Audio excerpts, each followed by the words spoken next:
भारत माता की वंदे वंदे वंदे।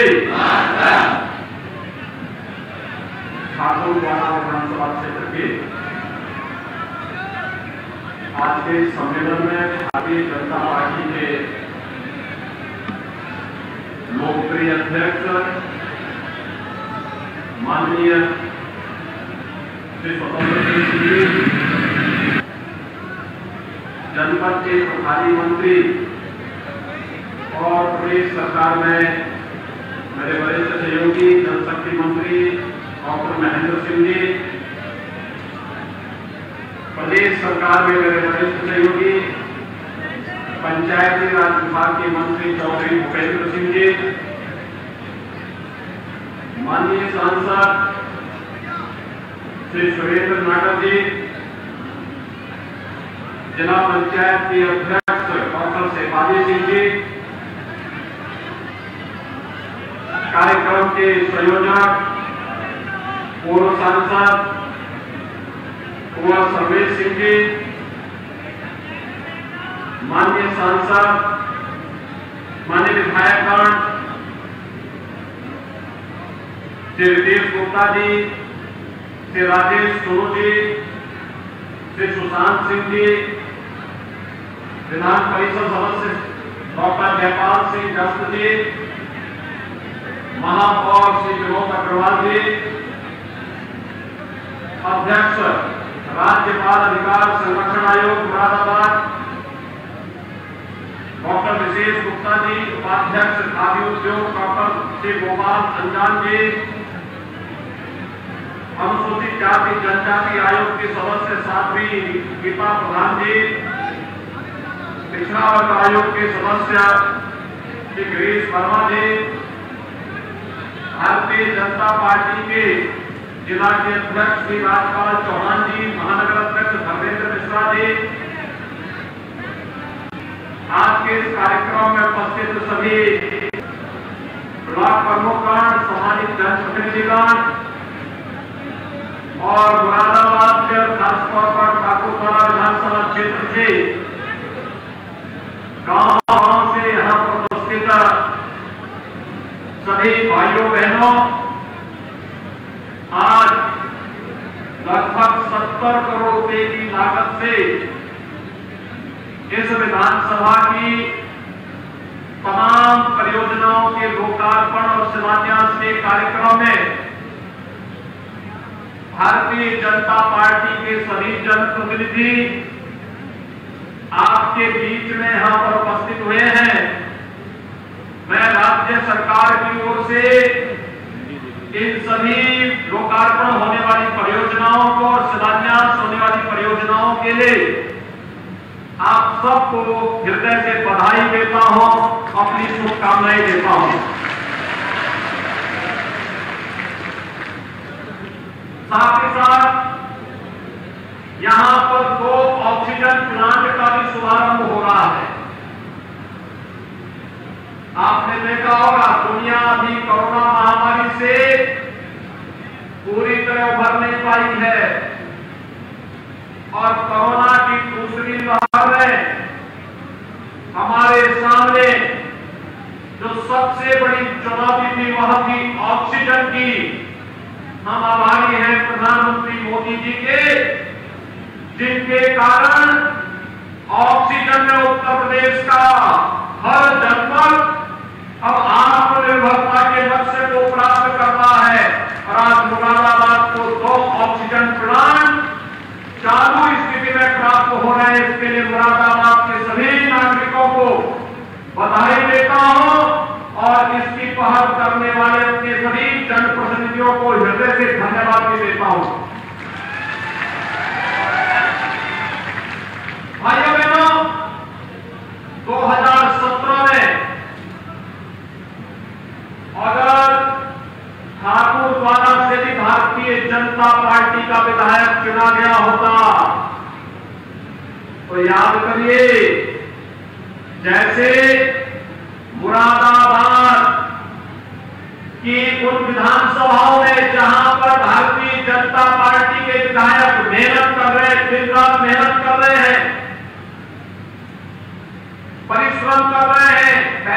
करके विकास की योजनाओं को लेकर के आते हैं, अगर वही कार्य 2017 में भारतीय जनता पार्टी का विधायक चुना गया होता ठाकुर द्वारा से, तो विकास की वही गंगा ठाकुर द्वारा विधानसभा में भी पहुंच पाई होती।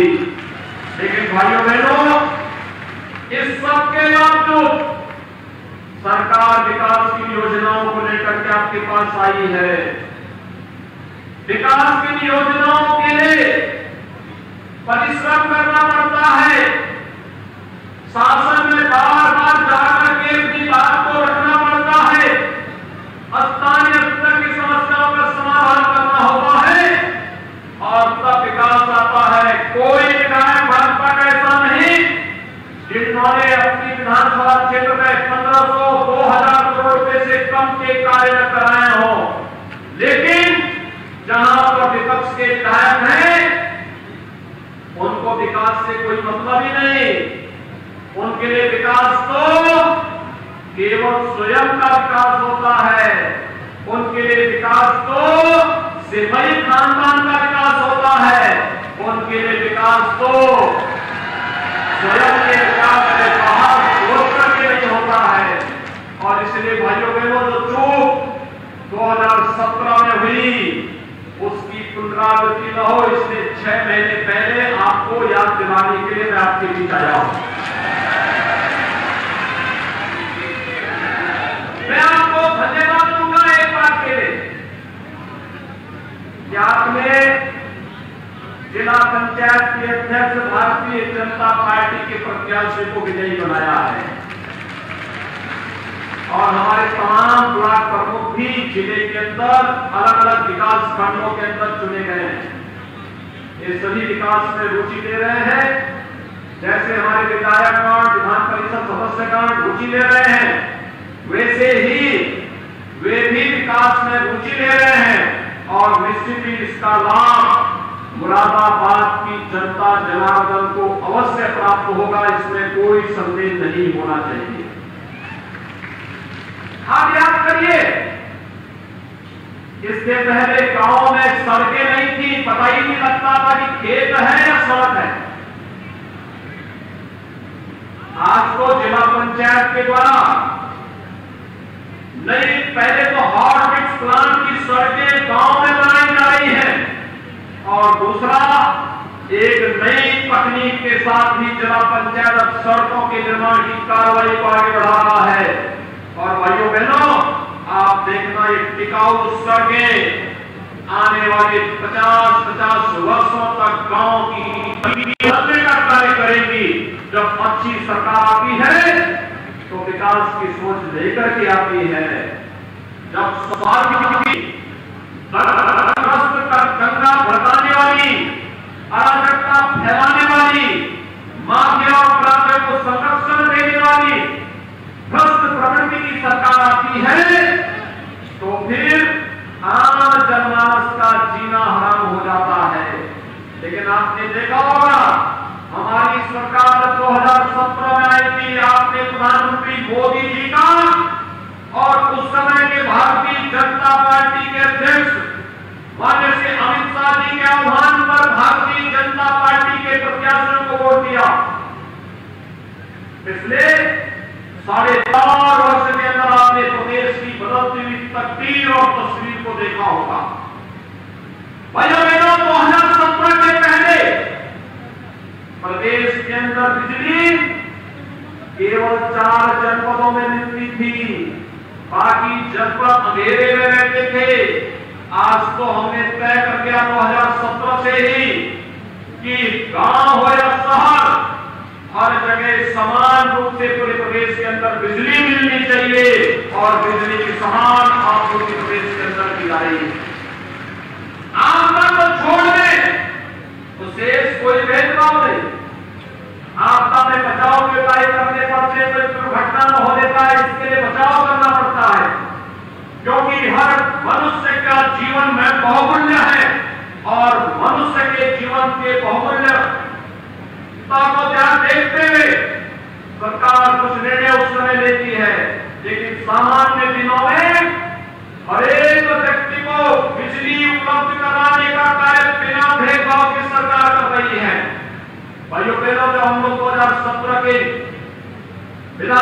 चुनाव में आए थे, उससे पहले 2014 के लोकसभा चुनाव में आते थे, पश्चिमी उत्तर प्रदेश में एक शिकायत मिलती थी। वो शिकायत मिलती थी यहाँ पर अवैध कुचलखानों से होने वाली गोवंश की क्षति के बारे में, और उस समय शिकायत मिलती थी इस बात को लेकर के कि यहाँ पर कोई भैंसावान अपना भैंसा गाड़ी लेकर के जा रहा है, 5 मिनट के लिए कहीं रुक गया और कहीं दुकान में चला गया, कहीं टॉयलेट चला गया, इतने में भैंसा गायब हो जाता था, पीछे का केवल बाकी रह जाता था। कोई बैलगाड़ी जा रही है, पता लगा बैलगाड़ी में बैल गायब हो गए और पीछे का केवल खोखा मात्र बच के रह जाता था। लेकिन 2017 के बाद आपने देखा होगा, कोई भैंसावान का भैंसा हो या बैलगाड़ी का बैल, कोई जबरन उठाने का दुस्साहस नहीं कर सकता। अगर करेगा तो फिर उसका खामियाजा भी भुगतने को तैयार रहने। हम लोग आते मैदान पर, वहां पर बेटियों की ओर से, परिवार की माताओं की ओर से एक शिकायत आती थी कि वो अपनी बेटियों को स्कूल नहीं भेज पा रहे हैं। पूछते थे क्यों? उपद्रवी और गुंडे तत्व सत्ता का संरक्षण पा करके बहन और बेटियों को जबरन छेड़खानी करते हैं, जबरन उठा करके लेके चले जाते हैं, जबरन करते हैं। भाइयों बहनों, हम लोगों ने एंटी वुमेन स्क्वाड का गठन नहीं किया, बल्कि प्रयास किया कि हर गांव की कोई बेटी उत्तर प्रदेश पुलिस में भर्ती हो जाए और फिर नौजवानों को सबक सिखाने का कार्य भी करे। और आज प्रदेश के अंदर 30,000 बेटियां उत्तर प्रदेश पुलिस में भर्ती हो चुकी है। कितनी? 30,000। और वहां कानून व्यवस्था बनाने में योगदान दे ही रही है। मिशन शक्ति के तहत महिला पीठ अधिकारी के रूप में गांव-गांव जाकर के महिलाओं के कल्याण की योजनाओं को भी उन तक पहुंचाने के लिए पूरी ईमानदारी के साथ कार्य कर रही हैं, और यही महिला सशक्तिकरण के लक्ष्य को आगे बढ़ाने का कार्य करेगा। सरकार पहले भी थी, 2017 के पहले की सरकार थी और 2017 के बाद सरकार आई है। 2017 के पहले सरकार थी, लेकिन सरकार अपने स्वार्थ के लिए कार्य करती थी। सरकार उस समय एक परिवार की थी, एक खानदान की थी, उसके लिए सिपाही सब कुछ था, उससे बाहर सोची नहीं थी। भर्ती निकलती थी, उनका प्रयास होता था, एक खानदान का प्रयास होता था कि सभी भर्तियों में वे लोग वसूली कर ले, और वसूली के ध्यान में निकल पड़ते थे। योजना कोई आती थी, बंदरबांट होता था। और पहले तो 2017 के पहले मुख्यमंत्री बनने पर क्या होड़ लगती थी? पहले अपनी हवेली बनाने की होड़ लगती थी।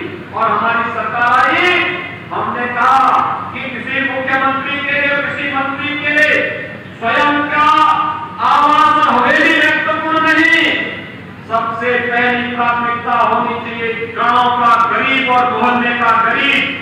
42 लाख लोगों को प्रधानमंत्री आवास उपलब्ध करवाया गया प्रदेश में। ये मकान पहले भी नहीं जा सकते थे, पहले सोच नहीं थी, पहले सोच नहीं थी।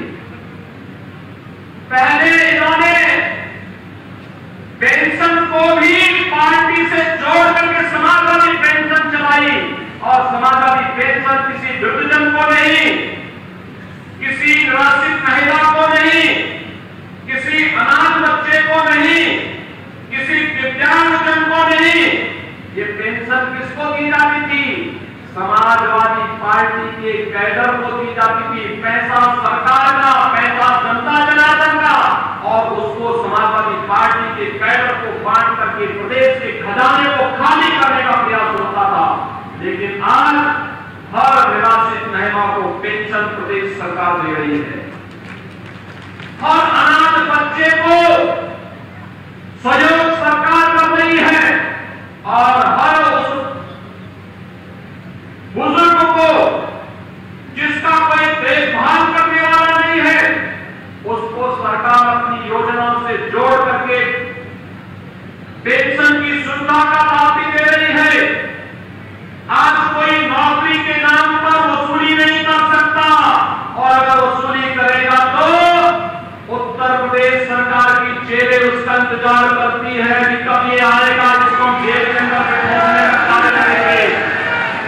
आपको क्या मुरादाबाद है, क्या संबल है, क्या बागपत है, हर जगह का नौजवान पुलिस में भर्ती हो रहा है, शिक्षक बन रहा है, प्रशासनिक व्यवस्था का हिस्सा बन रहा है, पुलिस में अधिकारी बन रहा है, आरक्षी बन रहा है, हर एक जगह उसको सम्मान मिला है। उत्तर प्रदेश के 4.5 लाख नौजवानों को अपने प्रदेश के अंदर नौकरी दी। ये मुरादाबाद तो वैसे भी पीतल उद्योग के लिए जाना जाता था। 2017 के पहले यहां का पीतल उद्योग कम तोड़ रहा था, सैकड़ों वर्षों की विरासत कम तोड़ रही थी। कोई प्रोत्साहन नहीं, पिछली सरकारों को फुर्सत ही नहीं था। इस उद्योग से जुड़े हुए लोगों के कल्याण के लिए कुछ कार्य किया जाना चाहिए, उनके एजेंडे का हिस्सा ही नहीं था। भाइयों बहनों, 2017 में सरकार आई, 2018 में हम लोगों ने एक जनपद एक उत्पाद की योजना बनाई। एक जनपद एक उत्पाद के माध्यम से मुरादाबाद के यहाँ का पीतल उद्योग को रखा और पीतल उद्योग के माध्यम से हम लोगों ने जिस कार्रवाई को आगे बढ़ाया, आज मुझे बताते हुए प्रसन्नता है कि अकेले मुरादाबाद से लगभग 6,000 करोड़ रुपए से अधिक का पीतल का जो सामग्री बनती है यह दुनिया को एक्सपोर्ट होती है। आज मुरादाबाद सांप्रदायिक तनाव दंगों के लिए नहीं, अवैध तस्करी के लिए नहीं, बल्कि एक्सपोर्ट का एक बड़ा हब बन गया है। यहाँ के नौजवानों को यहीं पर उनके घर में कार्य मिलता हुआ दिखाई दे रहा है। ये बदले हुए उत्तर प्रदेश की एक नई तस्वीर है। कोरोना महामारी को भी हम लोगों ने झेला। हम सब आभारी हैं प्रधानमंत्री मोदी जी के। आप याद करिए, हर एक व्यक्ति को फ्री में वैक्सीन लगाई जा रही है।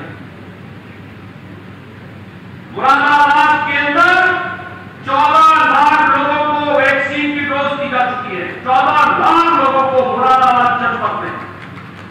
मैं धन्यवाद दूंगा, आपको अभिनंदन करूंगा, प्रधानमंत्री मोदी जी के प्रति आभार व्यक्त करूंगा, जिनके कारण हमारी जनता जनार्दन को फ्री में वैक्सीन मिल पा रही है और कोरोना जैसी महामारी से हम अपने लोगों को बचाने में सफल हो पा रहे हैं। भाइयों बहनों, दुनिया के अंदर क्या हालत खराब है। आपके सामने दिल्ली है, मुश्किल से 1.5 घंटे की दूरी पे आप दिल्ली, क्या स्थिति कोरोना के दौरान दिल्ली की सरकार से समझे नहीं समझ पा रहा था और वहां के लोग मुरादाबाद के हॉस्पिटल में, गाजियाबाद के हॉस्पिटल में, नोएडा के हॉस्पिटल में आकर के आप भर्ती होते थे। लोग कहते थे कि वे लोग आ रहे हैं, कहते थे नहीं, ये मानवता की सेवा है। भगवान अगर हमारे लोगों को स्वस्थ रख रहा है तो जो भी आएगा उसकी सेवा करेंगे, फ्री में उपचार की सुविधा उपलब्ध करवाने का कार्य करेंगे। उत्तर प्रदेश के कई ज्यादा मौतें दिल्ली के अंदर हो गई, जबकि दिल्ली की आबादी उत्तर प्रदेश के 1/12 हिस्सा और उस सब के बावजूद वे लोग दिल्ली के अंदर वहां की सरकार संभाल नहीं पाई। भाइयों बहनों, कोरोना महामारी के दौरान आपने देखा होगा, जनधन अकाउंट धारी हर खातेदार के खाते में प्रधानमंत्री जी ने पैसा भेजा।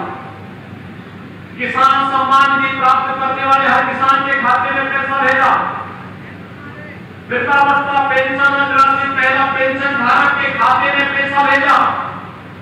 और यही नहीं, देश के अंदर 80 करोड़ लोगों को, उत्तर प्रदेश के अंदर 15 करोड़ लोगों को क्या ये फ्री में राशन पिछली सरकार में देती थी क्या? पिछली सरकार के समय में गरीबों को फ्री में राशन मिलता था? नहीं, क्योंकि वे तो गरीबों का राशन स्वयं हड़प कर जाते थे।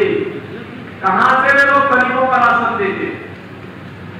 भाइयों बहनों, आज देश की तस्वीर और तस्वीर बदलने का काम प्रधानमंत्री मोदी जी ने किया है और उन्हीं के मार्गदर्शन में उत्तर प्रदेश के अंदर भी हम लोग उत्तर प्रदेश की तस्वीर और तस्वीर बदलने के लिए आए। 4.5 वर्ष के अंदर बदले हुए उत्तर प्रदेश को आपने देखा होगा।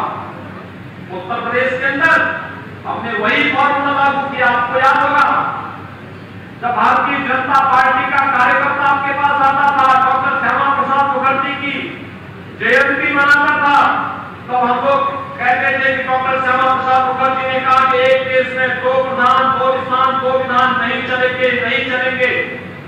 और मोदी जी ने 2019 में देश के अंदर आतंकवाद की दंडी धारा 370 को सदैव के लिए समाप्त कर दिया है। आप लोग याद करते थे, हमेशा नारा लगाते थे, हम लोग आते थे, चुनाव में नारे लगते थे, रामलला हम आएंगे, मंदिर वहीं बनाएंगे। और फिर पत्रकार संघ और विपक्षी लोग हम पर टिप्पणी करते थे, लेकिन तिथि नहीं बताएंगे। लेकिन आज तो अयोध्या में भगवान राम के भव्य मंदिर के निर्माण का कार्य युद्ध स्तर पर चल रहा है। आज आप देख रहे होंगे अयोध्या में 5 अगस्त 2020 को प्रधानमंत्री मोदी जी ने अयोध्या में रामलला के भव्य मंदिर के निर्माण कार्य का शुभारंभ करा दिया। और आज आपने देखा होगा, निरंतर समाचार पत्रों में आ रहा है, भगवान श्री राम के मंदिर के निर्माण की नींव की कार्रवाई पूरी हो चुकी है। एक ऐसा मंदिर 1000 वर्षों तक कोई भी आपदा किसी भी प्रकार की परिस्थिति से बिगाड़ नहीं सकती। ऐसा भव्य मंदिर, दुनिया का एक अनुपम मंदिर बन रहा है अयोध्या में रामलला की पावन भूमि पर। भाइयों बहनों, मैं आपसे पूछना चाहता हूं, क्या रामलला का मंदिर कांग्रेस के लोग बना पाते क्या? आपको विश्वास है क्या? और सपा के लोगों पर, क्या सपा के लोगों पर आप विश्वास करते हैं? क्या वे राम मंदिर बनाते? और बहन जी की पार्टी पर बना पाते? कौन मंदिर बना रहा है? भाइयों बहनों, जनता जनार्दन ने आशीर्वाद दिया 2017 में, 2014 में, 2019 में। मोदी जी के नेतृत्व में सैकड़ों वर्षों की बाधा को दूर करके आज अयोध्या में भगवान राम के भव्य मंदिर के निर्माण की कार्रवाई शुरू हुई। आपको अच्छा लगा? सभी लोग सहमत हैं? सबको लगता है कि जो काम अयोध्या में अच्छा हुआ? यही कहने के लिए लोग आए हैं। कुछ लोग गुमराह करने का काम कर रहे हैं। याद करना, 2017 में हमारी सरकार आई, 86 लाख किसानों का 36,000 करोड़ रुपए का कर्ज माफ हुआ था। 1,43,000 करोड़ रुपए का गन्ना मूल्य का भुगतान हुआ है। और स्पष्ट कह दिया गया है कि नया सीजन आने के पहले गन्ना मूल्य का जो शेष 5,000 करोड़ रुपया बकाया है, ये भी भुगतान होना चाहिए। किसान भाइयों को ये भी मिल जाना चाहिए। सरकार ने बहुत स्पष्ट घोषणा करती है कि हम किसान भाइयों के साथ किसी भी प्रकार का शोषण और अन्याय नहीं होने देंगे। और सरकार किसी प्रतिबद्धता का परिणाम है न्यूनतम समर्थन मूल्य पर क्रय होना। प्रधानमंत्री किसान सम्मान निधि किसान भाइयों के जीवन में व्यापक परिवर्तन का आधार बने, इसीलिए ये योजना लागू की गई है। और इसीलिए आज इस ठाकुर द्वारा विधानसभा में आपको पुनर्स्मरण कराने के लिए मैं और हमारे प्रदेश के अध्यक्ष और मंत्रीगण, विधायकगण आपके बीच आए हैं, पदाधिकारीगण आपके बीच आए हैं आपका आह्वान करने के लिए। हम सभी लोग मिलकर के भारतीय जनता पार्टी की केंद्र और प्रदेश सरकार अपना पूरा 7.5 वर्षों से मोदी जी देश के प्रधानमंत्री पद पर शोभित हैं। 24 घंटे का समय बिना रुके, बिना झुके, बिना टिके, बिना हटे देश को और जनता जनार्दन को समर्पित है। और 4.5 वर्ष से हमारी सरकार इसी प्रकार से कार्य कर रही है।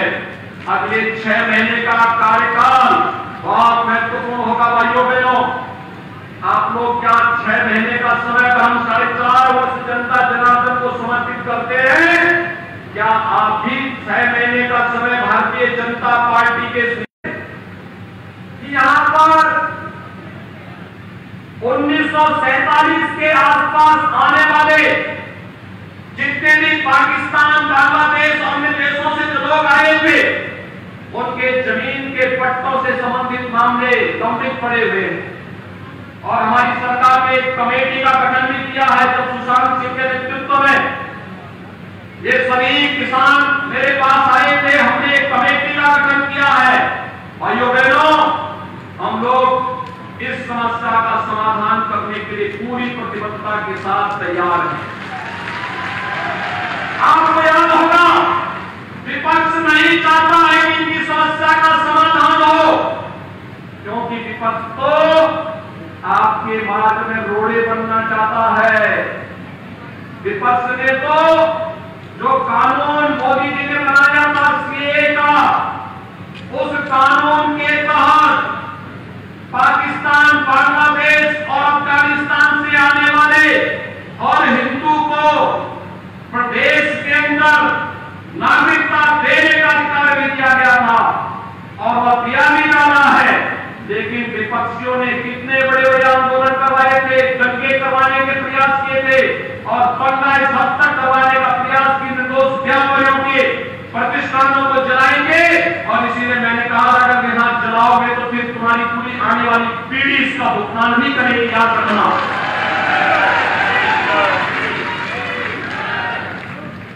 अगर हम कड़े तेवर नहीं दिखाते तो उत्तर प्रदेश को जला देते, लेकिन हम लोगों ने कहीं ढिलाई नहीं बरतने दी। और मैं आपको आश्वस्त करने के लिए आया हूं, आपके स्वाभिमान और सम्मान के लिए सरकार कानून के अनुसार हर प्रकार की सुरक्षा का कवच आपको उपलब्ध करवाने का कार्य करेगी। हर बहन बेटी को सम्मान भी देगी, सुरक्षा भी देगी और उनके स्वावलंबन के लिए कार्य भी करेगी। हर नौजवान के नौकरी और रोजगार की संभावनाओं को लेकर के सरकार कार्य कर रही है, इसको और मजबूती के साथ आगे बढ़ाने का कार्य करेगी। धनगर समाज से जुड़ी इस समस्या के समाधान के लिए भी सरकार पूरी संवेदनशील तरीके से कार्य कर रही है। और भाइयों बहनों, इस समस्या का समाधान भी कोई करेगा तो भारतीय जनता पार्टी की सरकार करेगी, कोई दूसरा नहीं कर सकता। और इसलिए आज के अवसर पर मैं आप सबका आह्वान करूंगा, आज जो विकास की योजनाएं आपको दी जा रही हैं, इस योजनाओं के बारे में जो संपन्न हो गई है उसकी बधाई। जो योजनाएं प्रारंभ हो रही है प्रशासन से कह करके कि समय पर इन कार्यक्रमों को आगे बढ़ा करके कार्य के मानव की गुणवत्ता को ध्यान में रखते हुए जनता जनार्दन को इसका लाभ मिले, यह हम सुनिश्चित करेंगे। इस विश्वास के साथ आप सभी ठाकुरद्वारा विधानसभा क्षेत्र से जुड़े हुए और जनपद मुरादाबाद से जुड़े हुए सभी भाइयों बहनों के प्रति इन सभी योजनाओं के लिए मैं हृदय से आपको बधाई देता हूं, शुभकामनाएं देता हूं और अपने जनप्रतिनिधियों को जो यहां मंच पर बैठे हैं इन सबको मैं हृदय से धन्यवाद देता हूं कि उनके परिश्रम से आम जनमानस को शासन की योजनाओं का लाभ मिल पा रहा है। आप सबके प्रति मेरी शुभकामनाएं। आप सब मेरे साथ बोलेंगे जय श्री राम।